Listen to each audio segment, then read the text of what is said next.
Mike, I wanted to talk. We're in our continuing series here on uh, basically preparing for, defeating ransomware.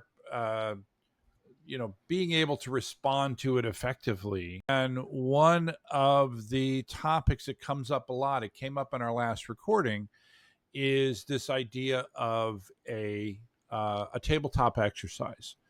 And we talk a lot about that a lot.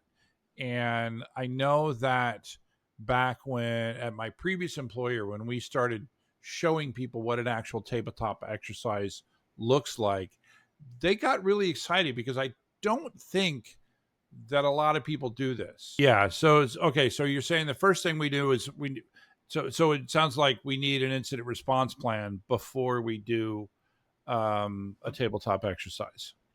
But you probably also need to figure out like what you're planning, like what scenario you're planning to run, right? So then you can make sure that you have those other steps, right? Correct. And there's hundreds of scenarios. So one of the part of that analysis, which scenarios do we want to base our do we want to include on an instant response plan and then eventually train on in our tabletop?